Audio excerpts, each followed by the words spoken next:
Thank you for being here for the meeting today. I just want to remind you all that this meeting is recorded, so anything that you are doing that comes across your cameras or your microphones will be part of public record. When you are not speaking, please press mute. I think for Collins that's *6. I could have that wrong. I haven't looked at the notes in a while. It's been a while since I've seen y'all. I just let someone in the waiting room, so that was 391, 618 area 391. Hi, this is Connie Waldrop. Hi, Connie. Thank you. You're welcome. So just mute yourselves when you are not speaking, and then I will go ahead and turn it over to Mike Conrad to get this party started. Good afternoon. Let's go ahead and start with the roll call. Kevin Busher, Present. Mike Conley. Okay, Mike Conrad, Present. Patty Metzger. Okay, Jill Michael, I'm here. thank you. Deacon Patient. Okay, Crystal. Here. Kim Taylor. Here. Carol Tracy.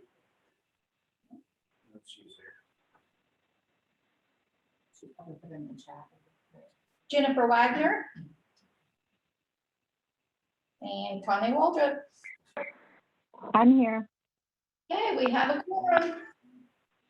Fantastic.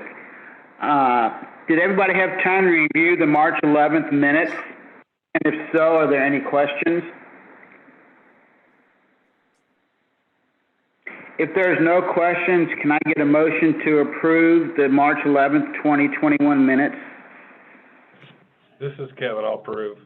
I'll make the motion. And can I get a second? This is Chris, I'll get a second. Fantastic. All those in favor say aye. Hi. Aye. Excellent. Conflict of interest disclosure. Anyone have a conflict of interest based on what's on the meeting minutes as of right now?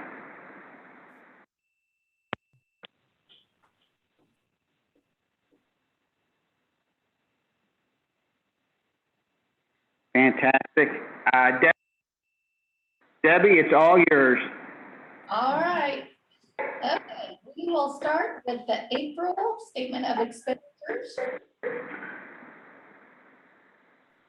And overall, sitting very well at 76.2%.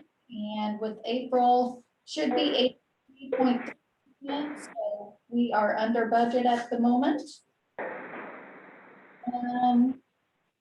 Nothing major is going on with any of the specific line items. One thing I do want to point out, publications and dues, it won't show until the May financials, but that line item will be over budget due to, we started doing a podcast, and so that will be over budget, but the overall budget itself will not be over budget, so we should have plenty of wiggle room. Anybody have any questions about this report?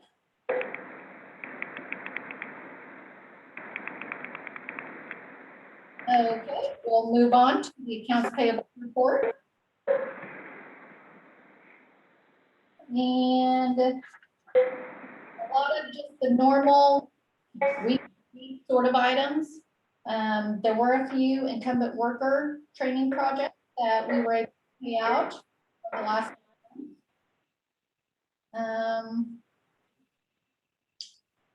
we did Moultrie County Counseling. That was our last business to get reimbursed for the layoff grant. So that grant is officially done. And as you can see, the Workforce 180 at the very end, that is the podcast that will then show up on the May financials. So something else I'll point out on 5/3, the very last item, the $642.60. That is for some outreach materials that we haven't done in I don't know how long, but it will show up in the May financials. But I just want to tie that back for whenever we talk about the budget for next year, because that line item I actually increased a little bit. So even though the April number shows 0, we did have items put towards that account in May. So hopefully that will make a little bit more sense as to why I done that. So any questions on the rest of it? Okay, we shall move on to the key metrics report. That one is not as good as we would hope at this point in time. There are a few different items that we are not meeting. If you look at the obligations for year 1 of the 20 grant, the adult is only at 55.39%, and we should be at 66.67. And the youth is only at 29%. So we will be requesting a waiver from the state so that we can hopefully get permission to make it all better, I guess. But we have been having just ongoing discussions with DCO on how we are going to rectify these situations. Seth has been having to tell them basically anything and everything they're coming up with that will hopefully help this out. So it is ongoing discussions. We just don't know. We will be applying for the waiver. It's not a guaranteed approval. So, which that youth in school, 29%, that sort of leads into the next item, but we are taking any leads possible for the youth. So if anybody has any ideas, please let us know so we can hopefully make those numbers go up. Are the youth in school and youth out of school, those should be at the 66.67% also, right? Yes. Just making sure. Yes. And the other item that we are not meeting is the youth minimum 20% for work experience. We're at 17.9%. That one I'm not as concerned about, just because last year, the April numbers, we were at 14% and we were able to make it work out. So that one, I'm not quite as concerned as actually getting the money spent overall. So anybody have any questions about that one?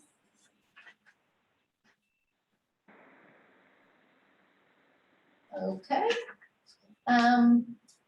Lori and Elaine, do you guys have anything else to add about the youth work experience before we move to the training and overhead report, or?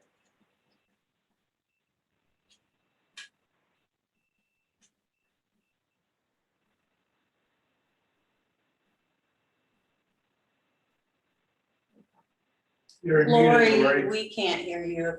You're still muted. You're still muted, Lori. There you There, go. there we go. There we go. I couldn't unmute myself. The only thing with work experience, we are doing a lot of recruiting out in the counties, and we have this past month enrolled 6 or 7 new work experience. So it's a challenge. It really is. And we are getting referrals, but the kids aren't following through, coming in for, you know, their appointments. We're also running into that. You know, we're really doing everything we possibly can, you know, things we've done in the past. We're, you know, trying to come up with some creative, you know, outside of the box things that we can be doing. And we're just going to keep trying to spend the money, keep reaching out in the communities, and, you know, hopefully the situation will get a little better for us. So, Okay, we will, unless anybody has any other comments on that, we can move on to the training versus overhead. And that one, we are supposed to be at 50%. We're at 63.9. So we are sitting good on that requirement. So. And then on the second page, we're at 59.3% for overall for all of our funding. So we are good to go on that one. If anybody has any questions on that. Okay, the MOU billings, that one, we just still have the one for IDES, which as you can see, last year we received the payment for that in August. So it's probably going to be about the same time frame, July, August. So not too concerned with it, but that's the only one that's outstanding. The incumbent worker projects. That one, we have wrapped up a couple of them since we talked last. Basically, all we have left, we just paid out the total printing systems in Newton this week. So that just leaves one of them on our old 19 grant. The Hella one, we just got the information on that one, so we should be getting that one paid out in the next week or so. So it will be wrapped up by June 30th. And then the only other ones we have are under the new 20 grant. So any questions on that one? So when you say under the new 20 grant, that starts with like the BK resources and on down from that. No, the Oh. Sarah. Okay, got it. I didn't, yeah, thank you. The 19 grant expires. Okay. We had to have the project done by Okay. June 30, so. I get it. Thank you. Okay, we'll move on to the COVID emergency assistance report. That one is basically all done. We've got everything all paid out, and we did have to send back, well, the state ended up de-obligating $11,049.09 just because whenever a few of the companies, they applied for a certain amount, but they did not use it all. So we just, whatever did not get used, we just said, take it back. So instead of messing with a bunch of different paperwork and like that. So any questions on that one?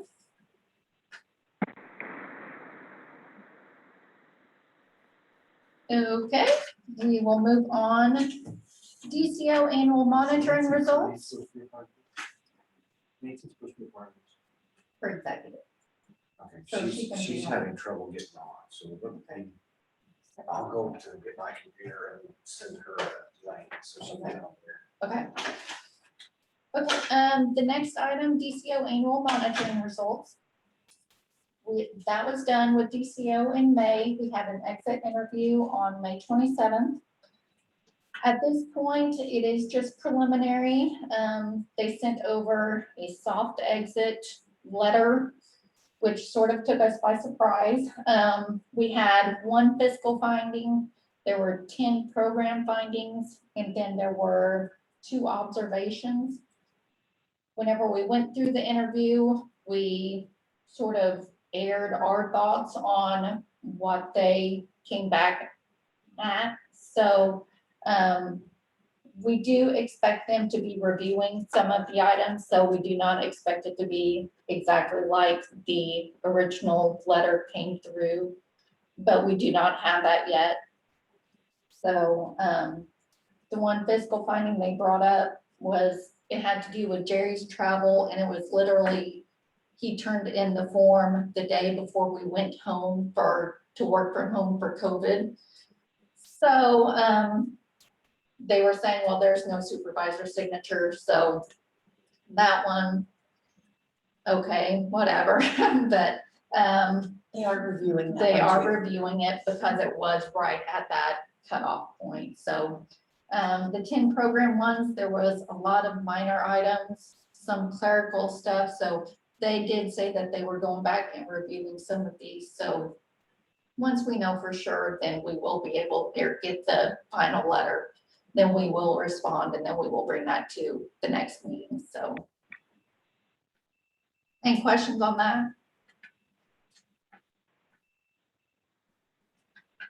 Okay, the next item is the PY20 formula funds update. I think at the last meeting, we knew that we were getting more money for dislocated workers in the 20 grant. We just didn't know how much.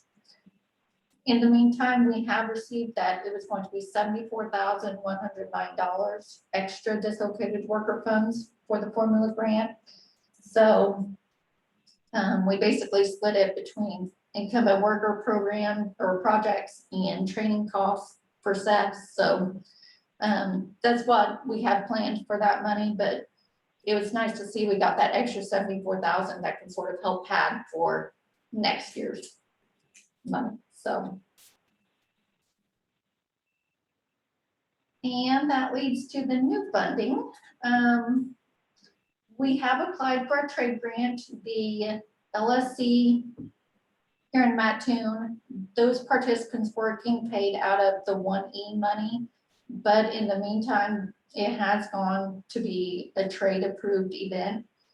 So we applied for $50,283.34. So as of June 1st, those trade customers will be going towards that trade grant. We will not be using all of the 1E money, so we will be de-obligating whatever we do not spend. We will be giving that back to the state so that some other area can get it spent and used, so. And then the other new funding are formula funds, which leads to the spreadsheet that I sent that has a nice little yellow highlighted line showing that we got a significant cut for this next year. The decrease was over 20%. Luckily, we weren't the only area that had that, but it's a blow whenever you do see that, but the state took a big hit and we were about right in line with what the state overall lost. So there were a few areas that did not get hit near as bad as we did, but overall 20% decrease. So, and I did go back just to sort of look, just for reference sake. The last time we were around the 2.5 in formula funds for 1 year was back in 2013. And the last time we had this big of hit percentage wise, we took a 17% decrease back in 2018 and a 17% decrease back in 2011. So good. Any questions about any of that?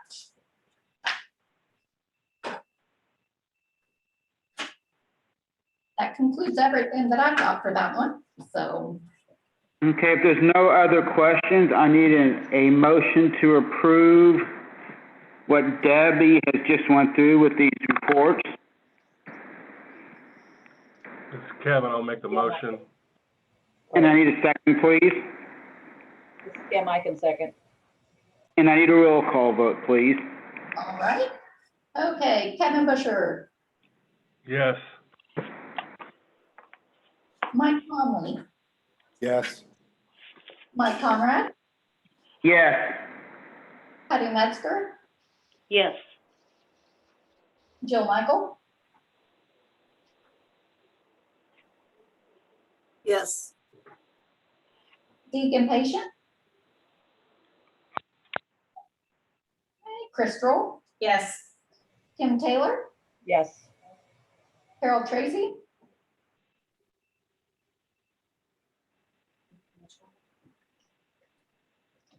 You have a new message in the chat. Carol says yes. okay, Jennifer Wagner, and Connie Waldrop. Yes. All right, perfect. Excellent. Current LWIA 23 performance report, please. Mike, real quick, before we move on to the next thing, we do have in the chat box, Mike Conley has shared a link. Mike, I know you have to leave a little early for the IWIB. Do you want to just give a quick, I know you typed something in the chat, but the call-in people can't read that. So can you just tell us what that link was real quick? Sure. I don't mean to be overbearing about it. I know that I'm supposed to present next month on apprenticeships, but I've talked to a number of people in Workforce Area 23, and there seems to be an interest in apprenticeships and kind of understanding them a little bit better as a way to present workforce strategies to local employers. So this is something that's going to be put on by Illinois Manufacturing Excellence Center, DCEO, and an outfit called Jobs for the Future, which really kind of specializes in apprenticeships and work-based learning. So I just put it there as a resource for people if they're able to attend. It's probably going to be a better explanation than I'm going to be able to give next month for apprenticeship because they have more pedagogical pedigree than I do. So they'll probably be able to present this information in a really understandable way. So just there if people are able to attend. Thanks for the time. Thank you. And for those of you who cannot see that link, I will try to remember to send that out to you guys after this meeting, as long as I don't close everything out after I paste it. You should memorize that link, Jamie, and then you can just repeat it to people later. You know, I mean, my maximum is like 4 lines, so the 6-line link is just above what I can do. 4 lines, I was thinking 4 letters. Yeah. www. Yeah. All right, so then we can go ahead and proceed on to the current LWIA 23 performance report. Okay, I am going to share my screen. I may need to let you share it, so let me see. Okay. I'm going to make you a co-host because that lets you share screens, I think. Go ahead and try. Okay. I'm taking you in. This is IWDS. This is the system we look at. All some of our reports are on here. So this is our performance report. This is for PY20. This is through program 4. We're going to start at the bottom of that section. In blue, those are the dislocated worker performance measures, and the status over to the right. We are exceeding all of the dislocated worker measures. You go up to the next section, that is the adults. We are exceeding all of those, and we are meeting the adult credential attainment rate. Then that takes us up to the youth. We've got 3 exceeds, 1 fail, and 1 meet. I want to explain a little bit about the youth credential attainment rate. You see our actual outcome right there is 52.27. To get to the meet status, we have to be at 54%. We will not get to that percentage. The reason being the credential attainment rate for youth, it's based on customers who have exited between January 1st of 2019 and December 31st of 2019. So we are going way back looking at those customers. We're missing this measure by 1 customer. And I'm going to take you in, and just because when I tell you there's not enough people in the measure, maybe this will make it a little more, when you see the description, they have a numerator and denominator. So the numerator, the number of youth exiters who attain a credential, so this could be a diploma, a GED, any kind of certificate during the participation while they're enrolled in the program, or the end of 1 year after exit. So when we've got them and they're exited from the program, we've got them in follow-up services. So they might not get a credential, a diploma while they're in the program with us, but they've got up to a year where we can still count any credential that they obtain. So you divide that by the denominator, which is the number of youth exiters enrolled in education or training. And it doesn't include, we don't count if they're in just work experience only, OJT, or any customized training. Those youth are not included in the measure. There is a note down there at the bottom that all of the in-school, they are included in the measure. So I'm going to take you back here then. So you can see here the numerator, we've only got 23 youth in that measure. So that's only 23 who obtained a credential during that period. Divided by, we've got 44 in there. Divide that out, we're at 52.27. One kid, that's it. The good news is there's no incentive money tied to this. There's no sanctions against us. We might get some technical assistance. The only thing, it doesn't look good because we can exceed every measure, but if you have one fail, your overall outcome is fail. So that's where we're sitting right now. It's not going to change. I think we will probably, on the measurable skills gain for youth, we will maybe take that up a little more, where I think we can make that where we are exceeding that one also. But that is the current way the performance measures look at this time. And unless something changes, in the next few weeks, because we have through the end of July to be adding some additional information into the system. And they calculate this and update the system usually over every weekend. So it can change from week to week. But as far as the youth credential attainment rate, we've looked at every customer individually. We did go back to the state and they did make some corrections for us. Unfortunately, it wasn't enough. We're off by that one person. So does anybody have any questions?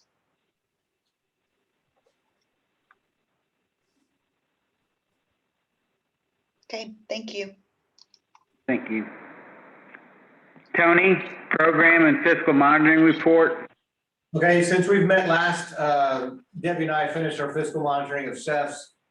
They unfortunately did have one finding, and it was nothing in there, nothing financial. It was a compliance issue with the policy.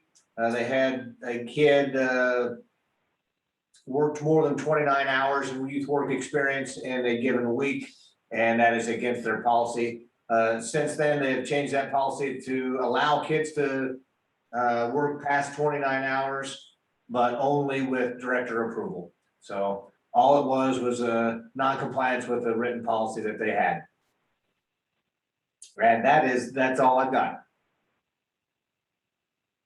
Fantastic. Can I get a motion to approve?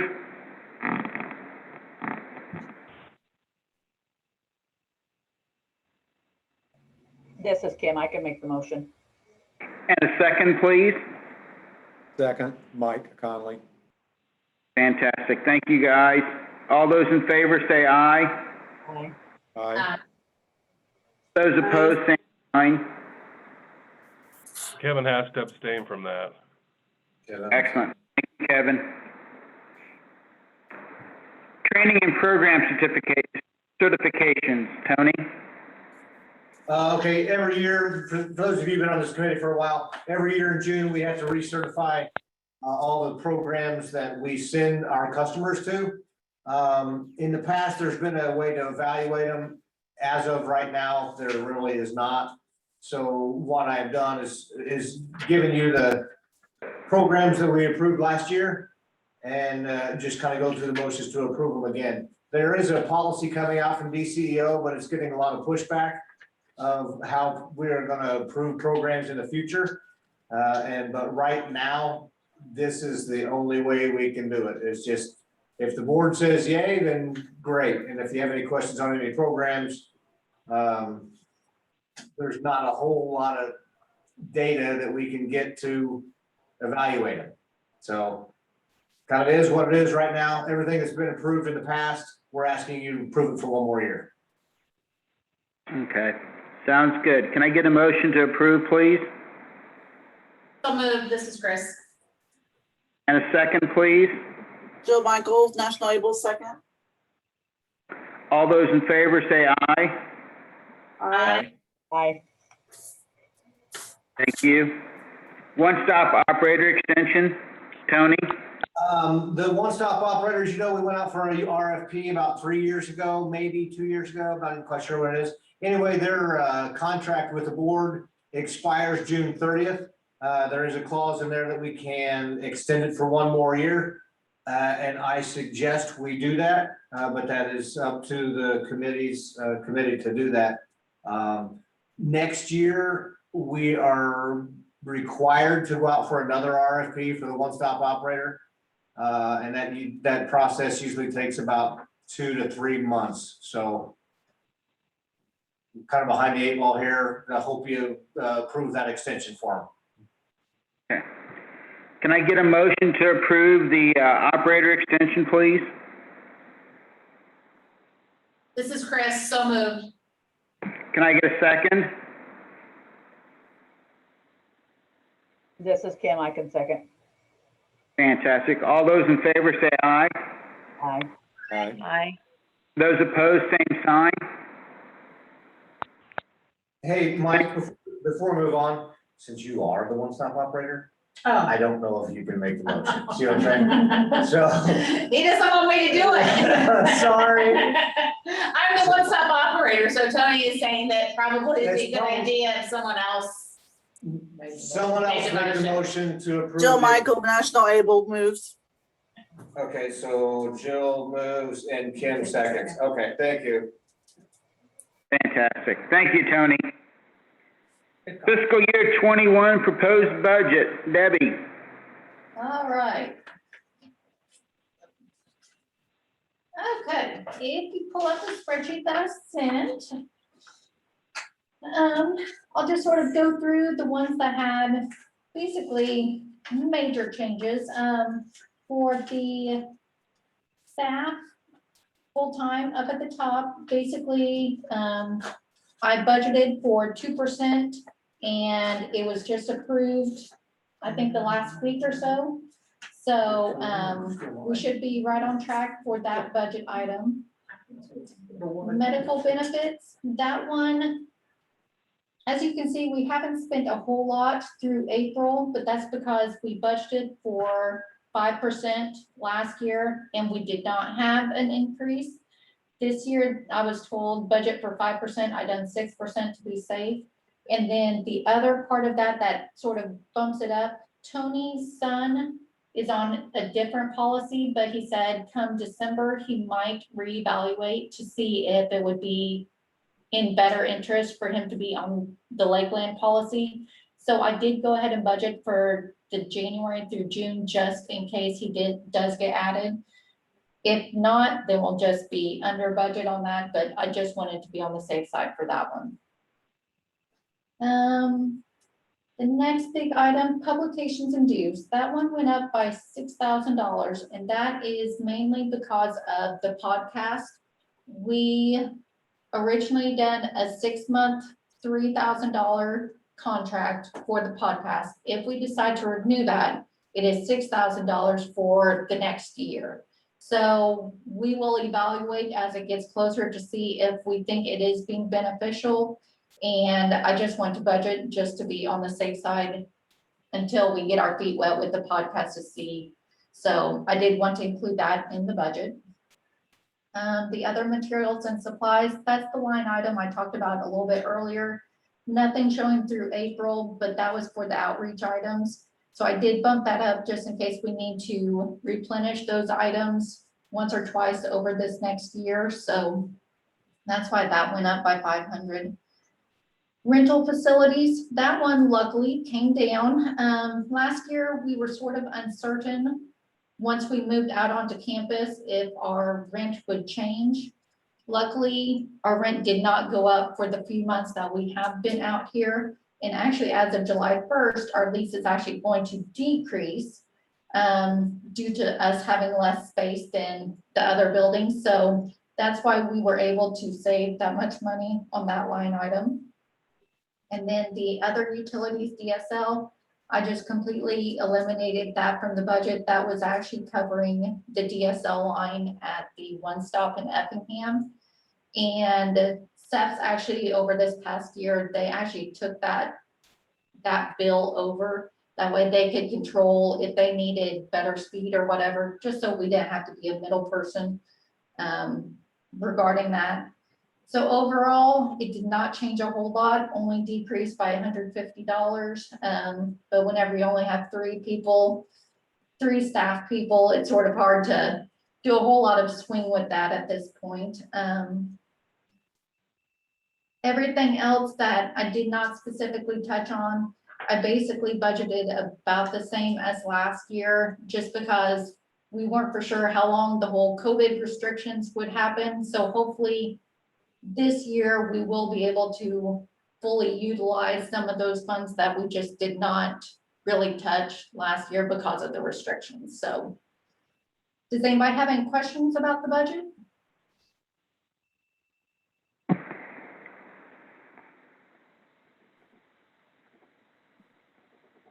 Okay, if there's no questions, we will need a motion to approve the 2021 budget.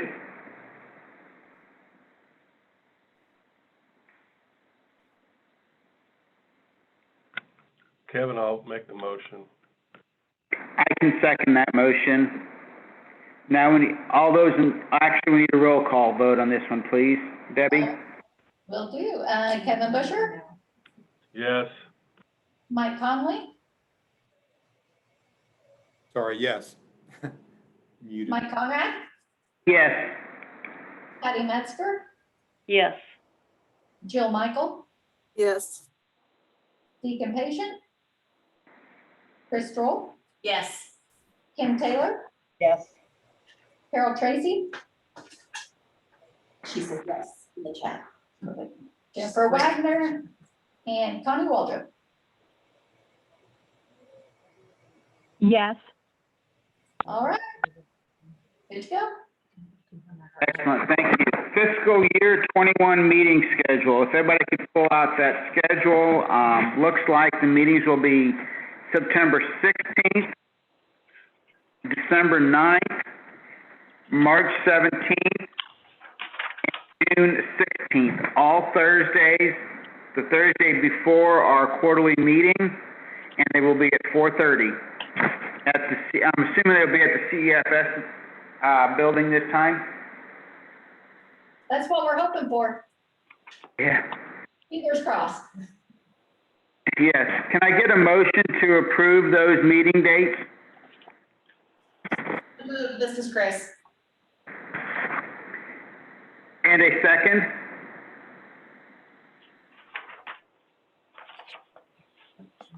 Kevin, second. All those in favor say aye. Aye. Aye. Those opposed, same sign. I know you guys have just voted on it to approve, but I do want to call attention to the fact that Juneteenth was just as of today, I believe, approved as a federal holiday. So that may affect our next June meeting that lands on the 20th. If they decide to recognize that federal holiday on that Monday as opposed to the Sunday, the actual 19th, that looking out a year ahead, we may have to do some adjustments there. So I just want that to be on your radar that that may change 12 months. Okay, thank you. Is there any other business?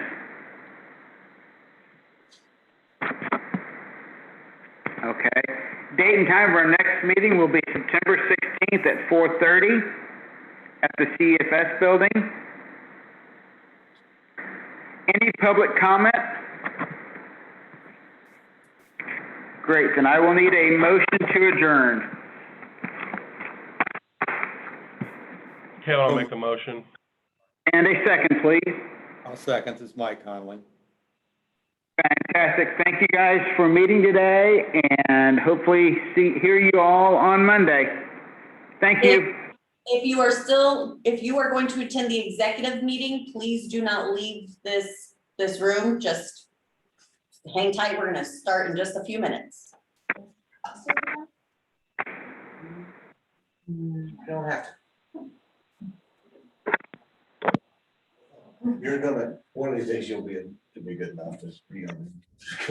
Because you're gonna be. want me to vote for whatever. Well, it I sounds want. like you're gonna be the chair of about every committee we have. I'm not the chair. I know you're the vice, I'm you're the chair. vice chair of everything, so that means you're going to be the chair. I think I'm on the youth committee. I think am I the vice chair? of the youth committee? You are now. Oh. You are. Well, I said on the thing after, because I looked at there, I was like, look at that, I'm only vice chair of two committees. And Is Chris complaining about things? Tiffany. What? What?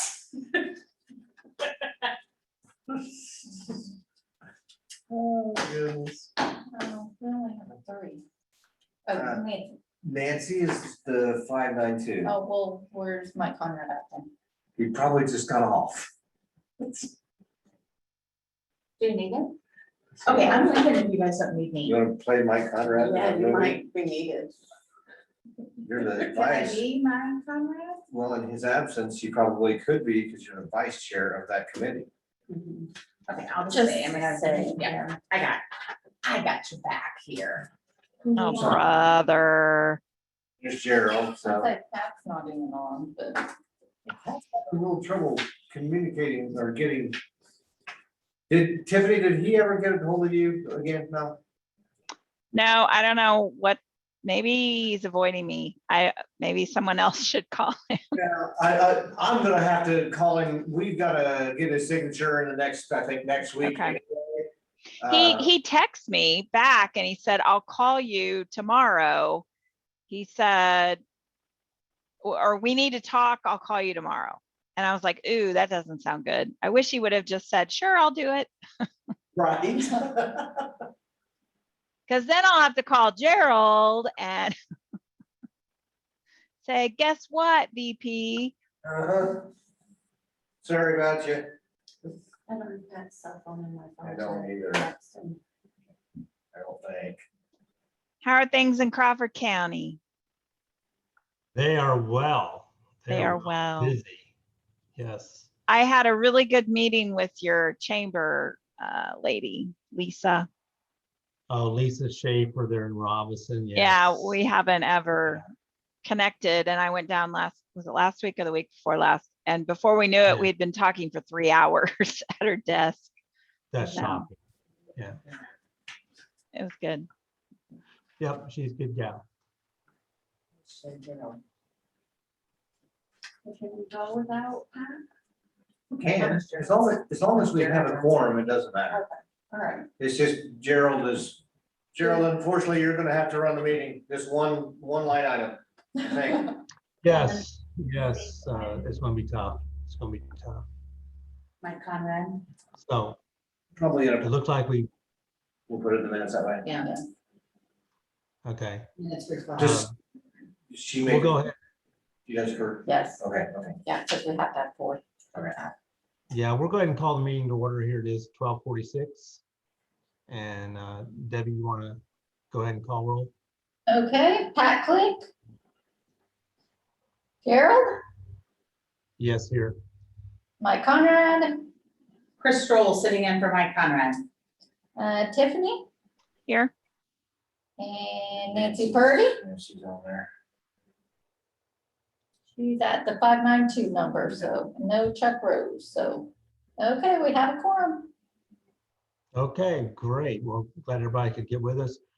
Is there anyone that's going to have a conflict of interest here today? Well, I guess we need to do minutes first, don't I? Yeah, I'm not, yeah. I did review the minutes. I didn't see any errors or anything. Did anyone else? If not, let's have a motion to approve the minutes as presented. I make a motion to approve the minutes as presented. Thank you, Tiffany.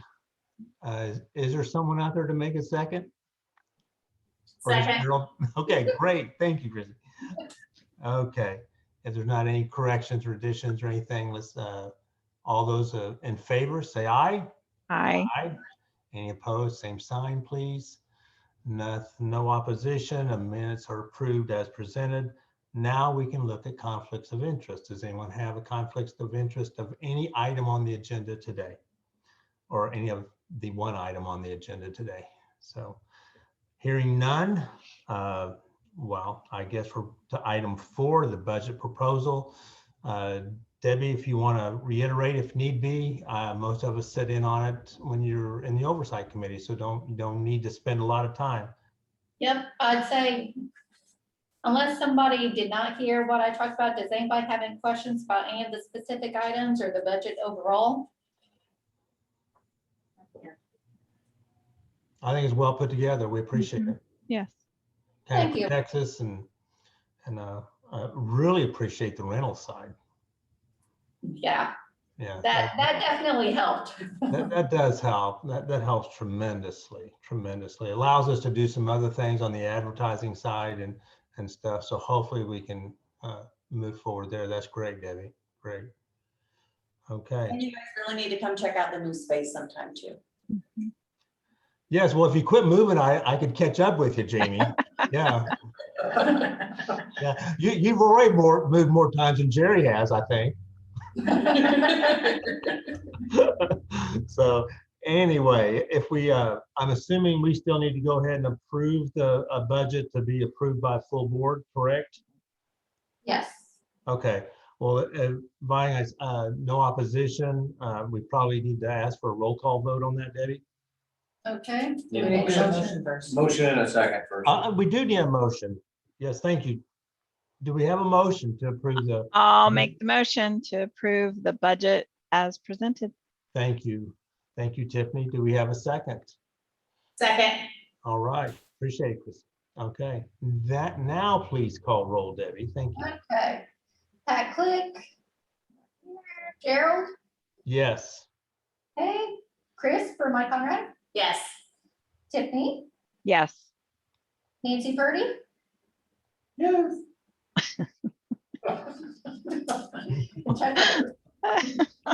Oh, yes. Thank you very much. We can get that moving forward. So with that, item 5, is there any other business anyone needs to bring up at this time? Hearing none. I don't know if there's too many public out there, but public comments. I have no closing remarks other than thank you for entrusting me to do one more business meeting, executive board. So if not, we're all the way down to item 8, a motion to adjourn. Do I have a motion? So Sure. moved. I'll second. So, okay, we reversed the order. However, thank you, ladies, very, I very let much. Chris or Mike take the lead on this one. Yeah. Thank you, stepping up to the plate there, Tiffany. Thank you. All right. So all those in favor say aye. Aye. Aye. All opposed, same sign. Hearing none, motion is approved to adjourn. All righty, very good. Quick and to the point. Thank Everyone you. can get on with their We'll see you lives. on Monday. Yes, look, believe it or not, I have been called to jury duty. Now I've got to call in on Sunday to make sure that it's still on, but that's at 1:30 on Monday if the jury is still on. So if it's not, I'll be here. I'll probably be here anyway, means it starts at noon. We may be done within an hour, you know. So, and I'm only 20 minutes away, so we're good. So if I have to skip that. Last year took 45 minutes for the board meeting, so. Yeah, we should be okay. Yeah. Yeah. So, all right. Okay. All Well, right. everybody take care. We'll see you Thanks. Monday. Thank you Thank you. all. See you Monday. Bye.